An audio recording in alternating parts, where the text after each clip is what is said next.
Ya, maaf, ini lanjutan video yang sebelumnya tadi kepotong ya. Tadi kepotong.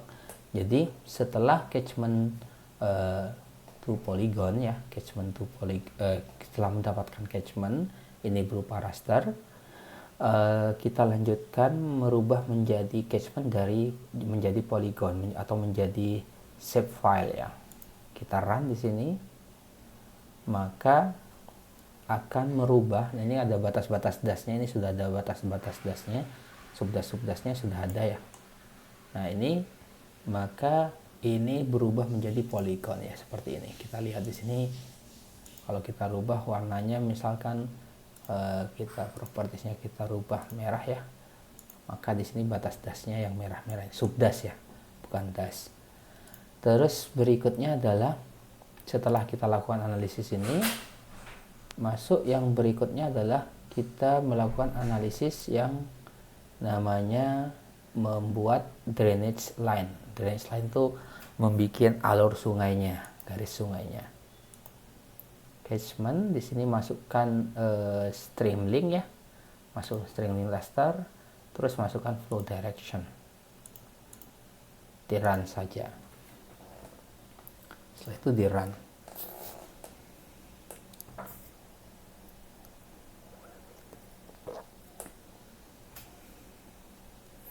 Nah, maka ini akan muncul garis biru nih. Ini merupakan garis sungainya ya. Garis sungai dari semua subdasnya. Nah, sekarang kalau kita kita lihat di sini, kita sudah mendapatkan garis lainnya. Nah, coba kita lihat di sini di catchment ya, di catchment klik kanan open attribute ya. Di sini ada Hydro ID. Hydro ID itu berarti dia kode dari nomor dasnya. Jadi kode uniknya. Setiap subdas itu memiliki kode yang beda-beda di sini. Yang di generate. Jadi ada nomor-nomornya sendiri. Oke. Nah, di dalam ArchiDraw ArchiDraw itu bisa menentukan hilirnya di mana. Dari das ini hilirnya di mana dan seterusnya. Tapi langkah berikutnya adalah dengan langkah kita melakukan adjoint catchment processing. Jadi menggabungkan dari setiap subdas itu, oh subdas ini masuknya kemana, hilirnya mana dan seterusnya. Maka kita bikin di sini adjoint catchment processing, masukkan drainage line, masukkan catchment ya, masukkan catchment dan run ya. Dan run. Dia tidak menghasilkan, dia menghasilkan adjoint catchment-nya. Tapi yang paling penting di sini dia akan menghasilkan arah aliran dari catchment, setiap catchment tersebut, hulunya mana, hilirnya mana, khususnya hilirnya ya. Nah, kita lihat di sini muncul di sini pada open attribute table dalam catchment bisa terlihat di sini yang tadi awalnya Hydro ID, sekarang ada next down ID, artinya hilirnya mana. Kita coba tes saja, cross check ya, katakanlah ini ya, ini kan dia adalah nomor ID-nya adalah 100 di sini. Nah, dia hilirnya, kita hilangkan adjoint warna hijaunya, dia hilirnya ada di 99. Kalau kita lihat di sini, ini kan alirannya, alir masuk ke sini, masuk ke das yang sebelahnya ini. Kita cek di sini, kita klik saja ID-nya ya. Ternyata dia 99. Artinya apa? Subdas yang saya pilih tadi ini, yang saya pilih itu masuknya ke hilir tersebut dan sudah ketahuan di subdas 99. Ya, kurang lebih seperti itu. Ininya apa namanya? Maksud yang kemarin yang mungkin tidak ada di analisis hidrologi yang kemarin itu. Karena dibikinnya cuma satu das. Kalau ini sudah ketahuan dari subdas sekian masuknya ke subdas sekian, seperti itu. Oke. Selanjutnya adalah kita melakukan yang namanya bikin watershed atau das untuk yang Manggarai, pintu Manggarai tadi itu. Berarti kita pilih di sini, ini kita sudah selesai nih bagian terrain processingnya, kita tutup saja. Masuk ke watershed processing. Watershed processing pilih sub watershed delineation. Oke, diklik di sini. Nah, lokasinya kita tentukan di sini. Di sini ada input batch point feature class. Di sini bisa kita tulis ya, bisa kita tentukan sendiri di sini. Ketik point ya, atau klik point di sini. Nah, arahkan ke lokasinya. Nah, Manggarai itu lokasinya di sini ya. Koordinatnya di sini. Ini bisa kita klik kanan absolut seperti kemarin, kita bisa lakukan. Hanya saja kalau kita lihat di sini, Manggarai tidak pas. Nah, ini yang saya sebutkan tadi, ada analisis yang kelewat. Analisis itu ada yang namanya dam reconditioning. Mungkin nanti kita akan secara khusus bikin tutorial sebelum dilakukan filsing, itu perlu dilakukan dam reconditioning ya. Tujuannya adalah agar aliran sungainya sesuai dengan kondisi lapangan ya. Karena memang ini kebetulan untuk yang Manggarai ini dia tidak pas, jadi kita pilih yang terdekat saja. Berarti kita pilihnya di sini ya. Anggap saja ini deh. Kita pilih. Ini ke arah hulu, harusnya dia ke kiri ini ya, harusnya ke kiri. Nah, nanti mungkin di tutorial berikutnya atau di kelas juga bisa kita ajarkan. Kalau memang tidak sempat kita bikin di versi videonya, kita bisa ajarkan di kelas caranya. Karena itu cuma satu step, tapi prosesnya biasanya analisisnya agak panjang karena itu memodifikasi dam. Nah, sebelum saya lanjutkan, jadi salah satunya juga ini bisa terjadi karena dam yang kita gunakan kan pakai SRTM ya, yang resolusi dasarnya tadi kita lihat itu 90 meter. Nah, sedangkan di daerah Jakarta itu kan sudah slope-nya sudah agak datar, sehingga arah sungainya sudah nggak karuan kalau dalam dam. Maka kita perlu melakukan modifikasi sebenarnya.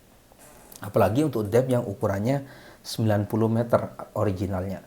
Sebenarnya mungkin kalau kita pakai Damnas itu akan lebih kelihatan. Cuma karena memang dalam pembelajaran ini kita coba membuat DAS dengan sumber data yang berbeda. Nah, seperti itu. Damnas pun kadang-kadang atau seringkali juga alur sungainya juga berbeda, seringkali juga berbeda. Jadi nanti mungkin entah di kelas atau di video berikutnya atau ya pokoknya nanti kita coba kalau memang arah alirannya alur sungainya itu berbeda dengan kondisi lapangan, itu apa yang harus dilakukan ya. Oke, katakanlah di sini katakanlah di sini Manggarai ya, katakanlah di sini Manggarai. Jadi saya klik saja Manggarai, terus di sini biarkan saja nilainya ini input flow direction, yang dimasukkan adalah flow direction, input streamnya itu STR ya. Setelah itu di run saja.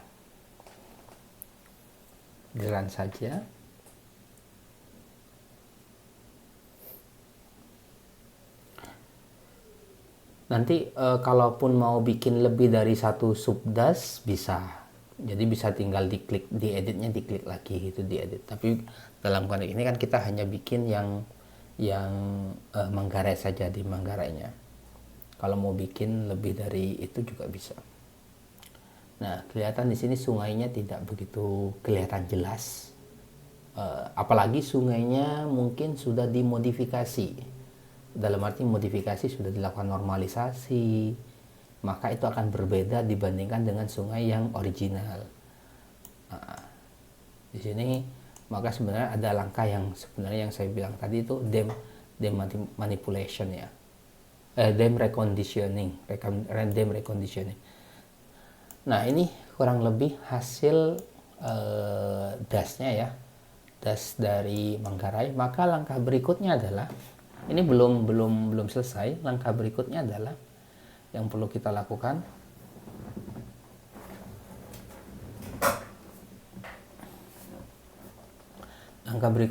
di sini setelah kita lakukan ini, lakukan pembuatan watersheet ini, das, maka berikutnya adalah melakukan clip. Clip itu berarti kita clip data Demnasnya, data catchmentnya dengan data sub watersheet ini atau das dari Manggarai ini. Jadi kita klik di sini, ketik clip di sini, clip analisis tools ya. Yang pertama adalah catchment, kita klip dengan sub watersheet ini, berarti catchment Manggarai misalkan seperti ini, Manggarai, terus kita run. Itu yang pertama. Yang kedua adalah kita klip di sini drainage line itu sungainya ya, dengan sub watersheet juga Manggarai, kita ketik Manggarai, kita run. Oke, maka coba kita copy saja di sini, kita bikin insert map lagi ya, biar berbeda ya, karena ini map ada dua di sini, map pertama yang digunakan untuk analisis, map yang kedua untuk penampilan gitu ya. Kita copy saja di sini, kita copy, kita pindah ke map yang kedua. Nah, ini hasilnya kurang lebih. Nah, kalau kita lihat di sini, kita klik kanan di sini, klik kanan yang Manggarai watersheet-nya dulu. Maka di sini ada Hydro ID, ada Nextdown ID. Artinya di sini kalau kita lihat, ini kalau ini sudah paling hilir, jadi Nextdown-nya mungkin nggak berfungsi, tapi yang bagian ini, yang bagian agak hulu, saya coba klik di sini ya. Nah, misalkan yang ini ya, maka das atau hujan yang terjadi di daerah ini, yang sebelah kanan dan sebelah tengah kiri ini, dia akan mengalirnya ke hilir ini. Coba kita lihat poinnya, bisa kelihatan nggak di sini? Di sini Nextdown-nya dua das ini adalah 67 dan das yang ini adalah 67 juga ya. Jadi ini akan mengalir pada das 67. Nanti ini akan berfungsi ketika ketika kita melakukan analisis pemodelan semi distribusi nanti yang akan kita pelajari di kelas ya. Yang upper RMM itu kita akan pelajari di kelas bagaimana menggunakannya. Nah, ini adalah proses untuk mendapatkan dasnya. Oke, selain itu adalah yang coba kita lihat di sini, ada totalnya ada 29 subdas, dan kalau kita yang untuk drainage line kita open attribute table juga, di sini ada 29 subdas. Dan kalau kita lihat di sini misalkan das line 2 ini nih, line object ID 29 di sini, drain ID-nya adalah 363. Di sini yang dilihat kalau yang garis ini, yang sungai itu adalah drain ID-nya 363 di sini.